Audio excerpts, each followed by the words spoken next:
എൻ്റെ പേര് റഷീദ് പെരിന്തൽമണ്ണ. എനിക്ക് ചോദിക്കാനുള്ളത് മിസ്റ്റർ കലാനാഥൻ മാസ്റ്ററോട്, ഈ നിമിഷം വരെയും ബിഗ് ബാങ് തിയറി ഒരു ശാസ്ത്ര സത്യമായി സിദ്ധാന്തമായി അംഗീകരിക്കുന്ന താങ്കൾക്ക് ബിഗ് ബാങ് തിയറിയെ സംബന്ധിച്ചിടത്തോളം ഒരു മഹാവിസ്ഫോടനം ഉണ്ടാകുന്നത് ഫിസിക്സിന്റെ ഭൗതികശാസ്ത്രത്തിന്റെ ഭാഷയിൽ ഒരു വസ്തു അതിൽ നിന്ന് ഊർജം ഉൽപ്പാദിപ്പിക്കണമെങ്കിൽ ഒന്നുകിൽ ഫിഷൻ അല്ലെങ്കിൽ ഫ്യൂഷൻ, സംയോജനമോ വിഘടനമോ സംഭവിക്കണം. എന്നാൽ ഈ പ്രപഞ്ചം നിശ്ചലമായിരിക്കെ ഒരു മഹാവിസ്ഫോടനം സംഭവിക്കണമെങ്കിൽ ആ അഡീഷണലായിട്ട് പ്രവർത്തിച്ച ശക്തി, ആ കലക്ക് പിന്നിൽ പ്രവർത്തിച്ച നാഥൻ ആരാണെന്ന് മിസ്റ്റർ കലാനാഥൻ വ്യക്തമാക്കണം.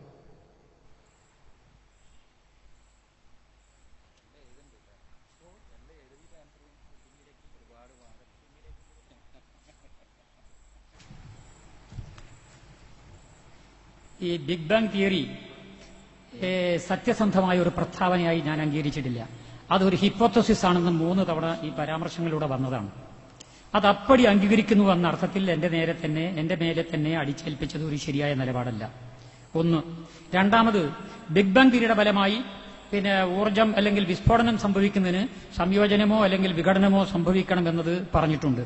പക്ഷെ ബിഗ് ബാങ് തിയറിയിൽ ഈ സ്ഫോടനത്തിന്റെ വിശദാംശങ്ങൾ ഇതുവരെ വ്യക്തമാക്കാൻ കഴിഞ്ഞിട്ടില്ല. അതിലെ എങ്ങനെയാണ് സംയോജനം, എങ്ങനെയാണ് വിഘടനം എന്നതിനെ സംബന്ധിച്ച വിശദാംശങ്ങൾ ഉരുത്തിരിഞ്ഞു വരാതെ അതിന് ഉത്തരം പറയാൻ കഴിയില്ല. അതുകൊണ്ടാണ് ബിഗ് ബാങ് തിയറി തന്നെ ഇപ്പോഴും ഒരു ഹിപ്പോത്തറ്റിക്കൽ ലെവലിൽ നിൽക്കുന്നത്.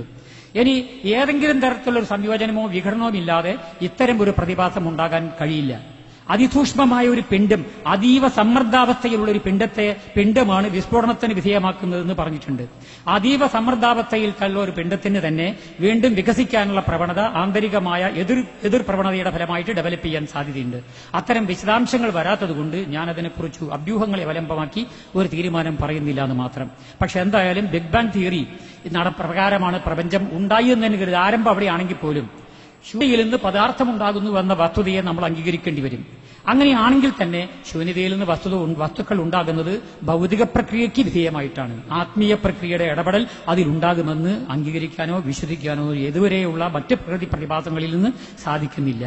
അപ്പൊ ശൂന്യതയിൽ ഒരു പ്രക്രിയ നടക്കുകയാണെങ്കിൽ പോലും അത് ആത്മീയമായ ഒരു ഇടപെടലിന്റെ ഭാഗമായി എന്നതിന് ഒരു തെളിവും ഇതുവരെ വേറെ പ്രതിഭാസങ്ങൾ ഇല്ലാത്തടത്തോളം കാലം. ഉദാഹരണത്തിന് അറ്റോമിക് എനർജി, അതിന്റെ വിസ്ഫോടനങ്ങളും സംഘടനകളൊക്കെ നമ്മൾ പലതും കണ്ടു. ഒന്നും ദൈവത്തിന്റെ ഇടപെടലിന്റെ ഫലമായിട്ടല്ല, ഒക്കെ ഭൗതികമായ ഇടപെടലിന്റെ വൈരുദ്ധ്യാത്മകമായ സംഘർഷങ്ങളുടെ ഫലമായിട്ടാണ് ആ പ്രക്രിയകൾ നടന്നതെങ്കിൽ പിന്നെ ബിഗ് ബാങ് തിയറിയിൽ മാത്രം അതിനെതിരായ ഒരു കാര്യം നടക്കുമെന്ന് അഭ്യൂഹിക്കുന്നത് യുക്തിപരമല്ലാത്തതുകൊണ്ടാണ് ആ നിലപാട് പെട്ടെന്ന് സ്വീകരിക്കാൻ കഴിയാത്തത്.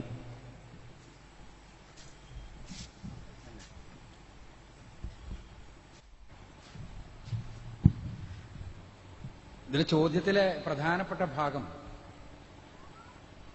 ഒരു ഇടപെടൽ അനിവാര്യമല്ലെന്ന്. ആ ഇടപെടൽ അനിവാര്യമല്ലേ എന്നുള്ള ചോദ്യത്തിന് പ്രകൃതിപരമാണ് ഇടപെടൽ എന്നാണ് മാസ്റ്റർ മറുപടി. തീർച്ചയായും ആറ്റോമിക് ഫ്യൂഷനിലും മനുഷ്യന്റെ ഇടപെടലുണ്ട്. മനുഷ്യൻ എന്ന ഒരു എക്സ്റ്റേണൽ ഏജന്റിന്റെ ഇടപെടൽ ഉള്ളതുകൊണ്ടാണ് അവിടെ ആറ്റോമിക് ഫ്യൂഷനോ നടക്കുന്നത്. അതിന് തലമുറകളുടെ ഗവേഷണത്തിന്റെ പാരമ്പര്യമുണ്ട്. അതേസമയം പ്രപഞ്ചം അതേപോലൊന്നുമല്ല, വളരെ ആകസ്മികമായി ഉണ്ടായി. ഈ ആകസ്മികതയാണ് ഏറ്റവും ബേസിക്കായിട്ട് അടിസ്ഥാനപരമായ പ്രശ്നം. ആ ആകസ്മികതയ്ക്ക് വല്ല തെളിവുണ്ടോ? ആകസ്മികതയ്ക്ക് ഞാനിവിടെ പറഞ്ഞു, ഈ പ്രപഞ്ചത്തിൽ നിലനിൽക്കുന്ന സകല സിസ്റ്റംസും ഒരേപോലെ അതിന് പിന്നിലുള്ള ഒരു മഹാചൈതന്യത്തെ, ഒരു ബുദ്ധിയെ, ഒരു എഞ്ചിനീയറിംഗിനെ കൃത്യമായി വ്യക്തമാക്കുന്നു എന്നുള്ള വസ്തുത ഓരോ സംഗതികളും. പക്ഷെ ആ എഞ്ചിനീയറിംഗിനെ നമുക്ക് നിഷേധിക്കാം, അതേപോലെ തന്നെ സ്വീകരിക്കാം, അത് നമ്മുടെ സൗകര്യമാണ്.